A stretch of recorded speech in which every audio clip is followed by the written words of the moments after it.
Nossa terceira videoaula do nosso curso de 2008. Vamos então instalar o nosso Active Directory. Vou logar aqui no servidor. Ele agora já me abre não mais o gerenciador de configurações iniciais, ele já me abre o Server Manager, ok?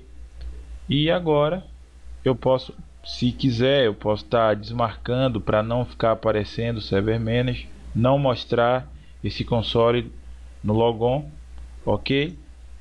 Para acessar o Server Manager eu posso vir aqui em iniciar gerenciador de servidores. Vamos lá. Em funções, o que é que nós temos aqui? Nós temos o servidor DNS, ok?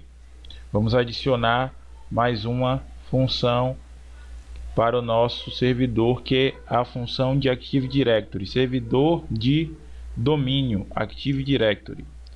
Mesma coisa, ele dá um descritivo aqui do lado, próximo, ele diz o que vai estar sendo instalado, instalar. Ok, ele terminou, porém, ele me diz o seguinte, ó, que eu preciso fechar esse assistente e iniciar o dcpromo.exe. Posso estar clicando aqui para ele chamar o dcpromo, que é o Domain Controller Promotion, promover o controlador de domínio, ou promover essa máquina a controlador de domínio. Posso clicar aqui, ele vai chamar, ou então eu posso digitar no executar. Então, nota, ó, até o nosso domínio está com esse símbolo vermelho aqui, porque não foi configurado totalmente o nosso AD. Então, iniciar, executar, dcpromo.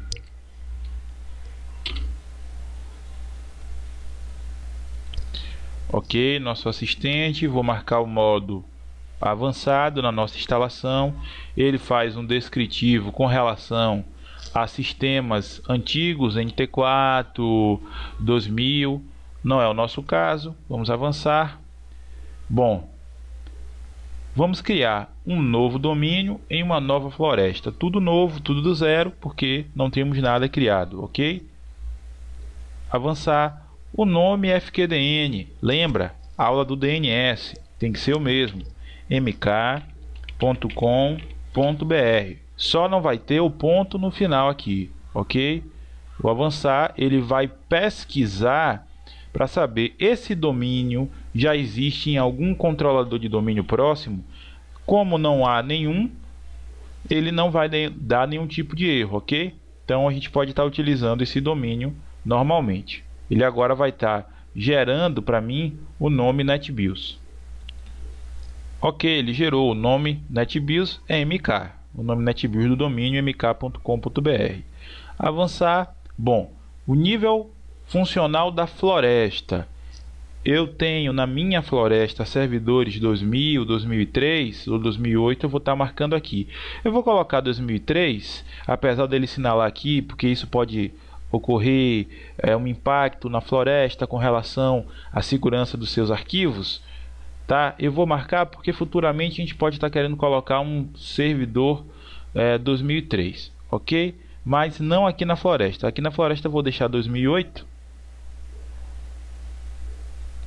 Vou avançar. Ele me diz aqui que ele detectou uma placa com IP fixo, ok. Ele vai avançar aqui na configuração de DNS. Vou marcar a opção para que ele não crie a delegação DNS, porque já foi criada na aula passada. Avançar, avançar. Vamos criar uma senha para a restauração do AD. Vamos usar isso lá na frente. Vou marcar aqui para que ele reinicie após concluir. E vamos observar que na volta do servidor ele vai fazer login já no domínio e não no computador como ele estava fazendo antes, ok? Então vamos aguardar. Ok, pessoal, o servidor reiniciou e observem, nome do domínio barra o nome do usuário. Olha só, MK, ele agora já não está mais logando localmente, e sim no domínio. Agora vamos iniciar ferramentas administrativas, usuários e computadores do Active Directory. Vou aproveitar, ó, e vou colocar ele aqui já no menu iniciar para ficar mais fácil para a gente, porque é algo que a gente sempre vai estar utilizando. Vamos dar uma olhadinha aqui. Bom, para o nosso AD tá bem correto, bem configurado, ele tem que me aparecer aqui esses 5 containers que são chamados de OU. OU nada mais é do que uma espécie de pastas.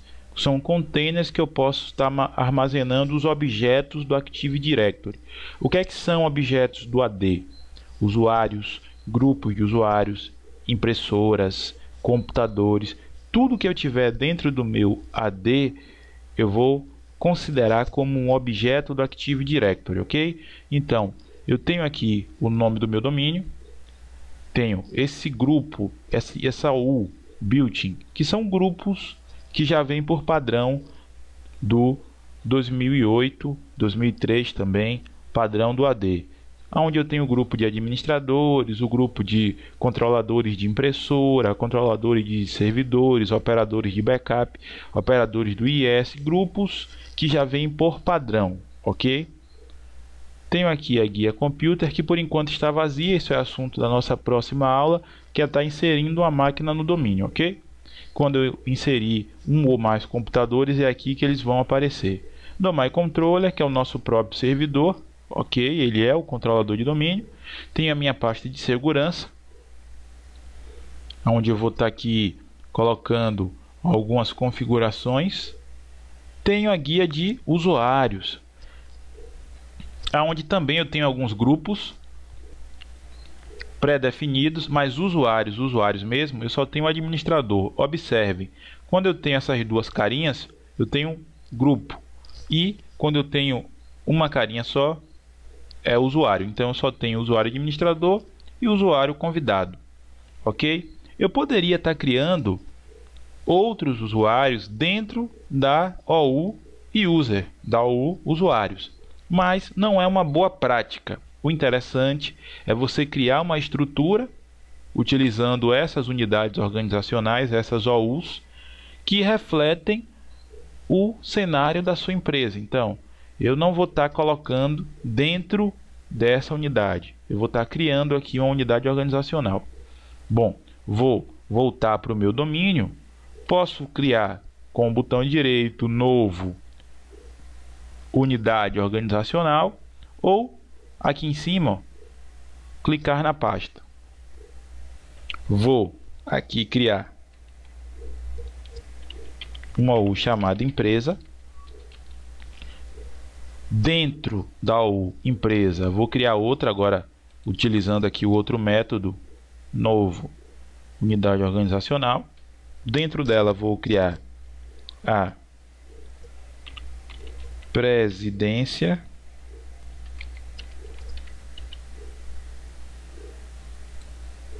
Dentro da presidência eu vou criar a diretoria.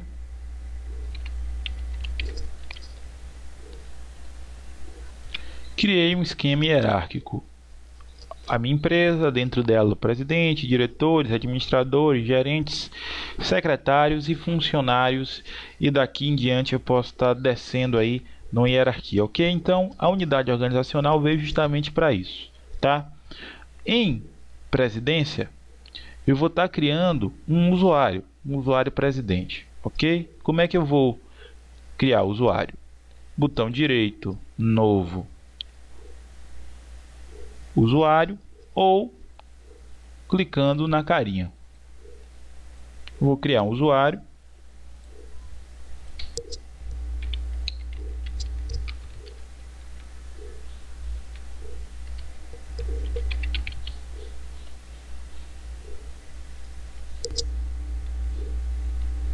E o nome de logon do usuário, ok? Avançar. Notem, aqui eu tenho algumas opções. O padrão o usuário deve alterar essa senha no próximo logon. Quando a gente logar no XP com o usuário Moisés, ele, após digitar uma senha, vai pedir, o sistema irá pedir que ele digite uma nova senha, que aí só ele saiba. Então é interessante esse formato.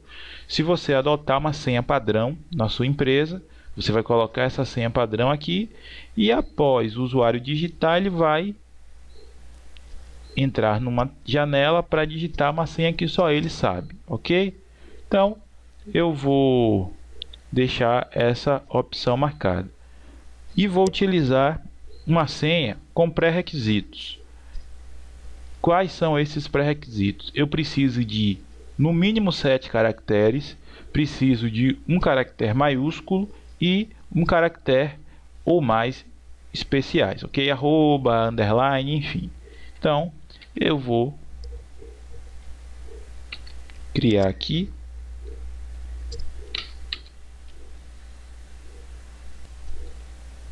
Ok, vou avançar e vou concluir. Pronto, eu tenho um usuário na diretoria. Vou criar um outro usuário para compor a minha presidência. Vou criar aqui o usuário Palhaço Bozo.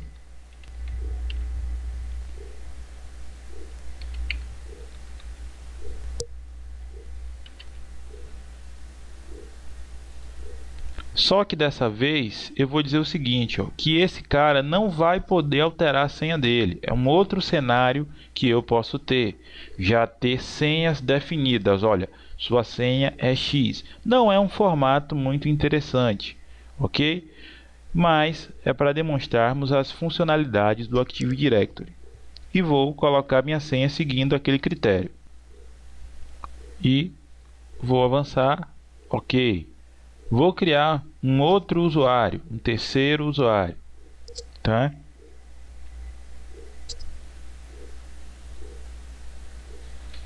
Ok. Só que agora ele não vai poder alterar a senha, certo? E a senha dele nunca expira. Observem que eu não posso usar duas opções nesse sentido. O usuário não pode alterar e a senha dele nunca expira. Então agora ó, ele vai ter uma senha, a senha dele nunca vai expirar. Isso não é interessante, tá? Mas para demonstrar a funcionalidade do AD, você pode ter um determinado setor que tem uma senha única, uma senha que não precise necessariamente de expirar. Não é uma política de segurança correta, é apenas para demonstrar situações, ok? Então a senha desse indivíduo nunca vai expirar. Ok. Por fim, eu posso criar um novo usuário.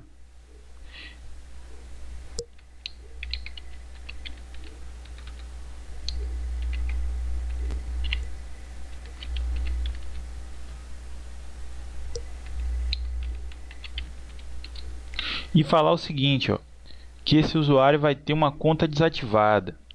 Para quê? Vamos pensar numa situação. Eu recebo do meu chefe o seguinte aviso: olha, daqui a 10 dias estará entrando um novo usuário, te passa todos os dados desse usuário, o setor que ele vai ficar, ok? E você vai ter que configurar essa conta. É interessante você já criar a conta com a senha, com a política que você vai usar, e quando esse usuário chegar, você simplesmente ativar essa conta, dar um botão direito em cima da conta do usuário e clicar em ativar. Então, essa opção é muito útil nesse caso. Ou se de repente o seu chefe diz, olha, a partir de agora o usuário fulano de tal não faz mais parte da empresa. Você irá desativar a conta dele, ou o usuário saiu de férias. Temporariamente você vai desativar essa conta, ok? Então eu vou criar a senha e concluir. Perfeito. Estou aqui com o meu cenário, ok? Agora, pessoal, vamos entrar bem basicamente em um conceito.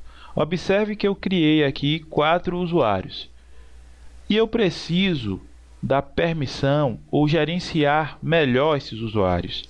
Uma boa forma de se fazer isso é a criação de grupos, e o AD ele me permite a criação de grupos para facilitar a administração. Como é que eu faço isso? Da mesma forma que eu criei a OU ou os usuários. Posso vir com o botão direito em novo grupo ou clicar nessas duas cabecinhas aqui.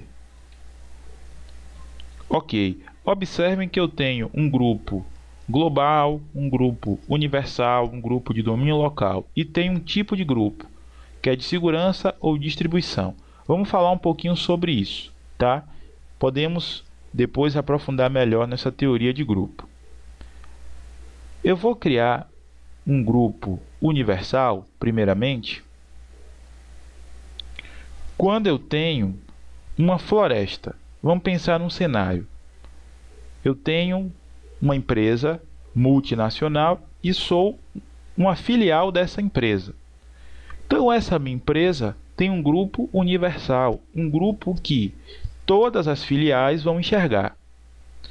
Num âmbito menor, eu tenho um grupo global, que apenas a minha empresa como um todo vai enxergar. Então, grupo presidente, do funcionário mais baixo até o funcionário mais alto, ele vai poder enxergar o grupo global, mas apenas dentro do escopo da minha empresa.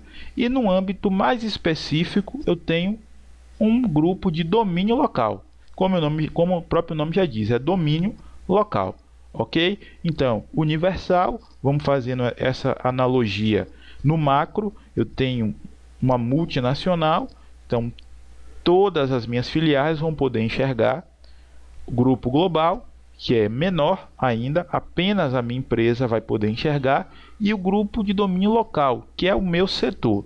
Ok? E agora o tipo de grupo, que é de segurança ou distribuição. É bem simples e bem fácil. Quando eu quero distribuir uma lista de e-mail, alguma informação nesse sentido, eu vou estar utilizando o grupo no tipo distribuição, ok? Quando eu quero dar permissão, olha, quero dar permissão ao grupo para imprimir, permissão ao grupo para acessar uma pasta, eu vou trabalhar com o tipo de segurança. Recapitulando, toda vez que eu preciso distribuir algo, preciso enviar e-mails, enviar mensagens, vou utilizar o tipo de distribuição.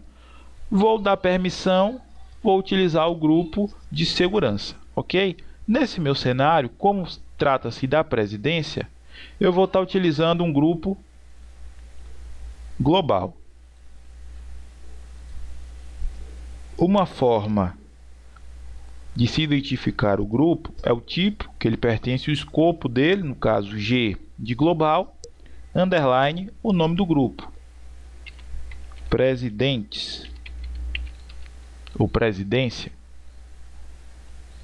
Ok, o grupo está criado. Vou abrir o grupo. O que é que eu tenho aqui? Membros. Quem são os membros desse grupo, ou se esse grupo faz parte ainda de um outro grupo. Isso é um outro assunto para uma outra aula. Então vamos adicionar esses caras dentro desse grupo. Na guia membros, adicionar, e vou estar procurando aqui os meus usuários. Sempre separando os usuários por ponto e vírgula. Ok. Tenho aqui meus 4 usuários. Vou aplicar. Ok. Agora, todos esses 4 usuários fazem parte do grupo presidentes. Se eu precisar dar permissão em alguma coisa para eles, pasta, impressora, algum serviço, fica muito mais fácil a minha gerência. Ok? Então, com isso, concluímos a nossa aula com a instalação de AD, configuração básica do Active Directory, usuários e grupos. Uma teoria básica de grupos que vamos aprofundar no decorrer das aulas.